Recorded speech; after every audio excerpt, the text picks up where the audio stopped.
Hi everyone, Jessica Paquette, joined here with trainer Tim Shaw for this week's Inside Track, and we are going to talk about saddles. Now, when you think about saddles, there are a lot of different kinds for a lot of different disciplines. So for comparison's sake, let's start with a simple English hunter jumper saddle, and tell me about this. So as you can see, this has a lot of bulk, a lot of padding to it, big long flaps, big wide seat, and most of these are specifically measured for performance horses, show horses, that kind of thing, and they're very, very nitpicky about how a saddle fits. So a lot goes into them, and they're a little bit more expensive than a traditional exercise saddle that I'll show you in a minute. But you can see a lot more bulk, a lot more padding, and just a lot more to it. So they are typically fitted both for the horse and for the rider. So whereas exercise saddles are kind of a one-size-fits-all for everyone involved. But you can see here this seat, and I'll show you in a minute, this seat is a little bit deep because a lot of show horse riders like to sit in the saddle. They sit deep in the saddle, where we have a different type of seat. We're off the horse's back quite a bit. So this, you can see here, it's a bit of a deeper seat, and I'll show you in a second what the other one looks like. So now onto an exercise saddle. This is a traditional exercise saddle. As you can see, it's a lot smaller, a little bit more compact. There's not a lot to it because we do not spend a whole lot of time sitting down on the horse. We're standing up a lot. A lot of to and from the track we might sit down, but there's not a lot of sitting going on here. So not a lot of padding, not a lot of cushion, and this is based on what's called a tree, and the tree is basically like a framework of the saddle. So this is exactly what you'll find inside the saddle. This is basically the exercise saddle. The rest of this is just leather.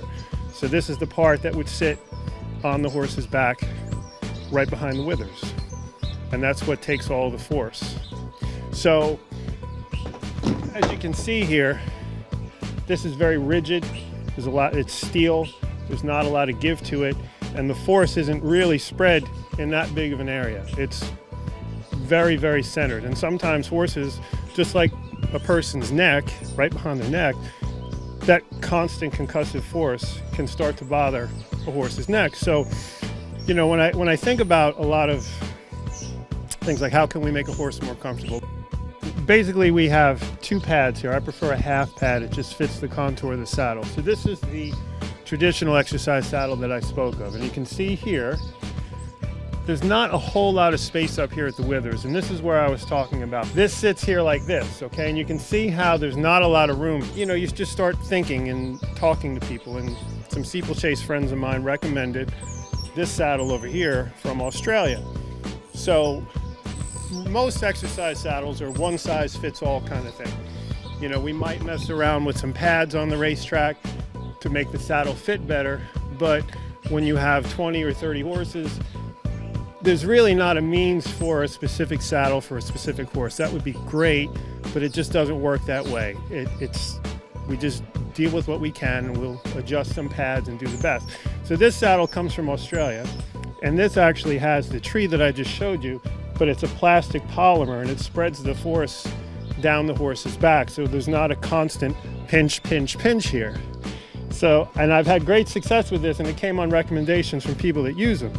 Now, they're not as cheap as an exercise saddle. They're about double the price, but anything that can make the horse more comfortable. And you can see how, if you compare the two saddles, it's a much wider saddle. There's more to it. The tree is a bit wider here to give the horse's withers a little bit of room to move, and as more force you can spread down the horse's back, the better off they're going to be in the long run. It sits a little bit better. It sits around the horse rather than on the horse, and you can see here there's a lot more room here for this whole area to not get impinged and not have any issues here. And like I said, this saddle, the stride-free saddle, all the concussive force is spread here rather than just an impingement right here at the base of the neck. And one other thing to comment on, the stirrups are much smaller and much lighter than in a traditional hunter jumper saddle. Yes, they are. It's built for speed, and and that's pretty much what we do. Go fast and go left, So yes, a little bit different, but all the same concept, but simplicity on the racetrack. I think we can probably do a better job of fitting saddles on the racetrack, but you do what you can do. And how can a horse tell you if they are a little bit back sore or need an adjustment to their padding? Well, every day when we go over the horses after training, we're always looking for any type of problem that might be bothering them. And a lot of times, right where the saddle sits, right behind the wither here, you'll get some sensitivity.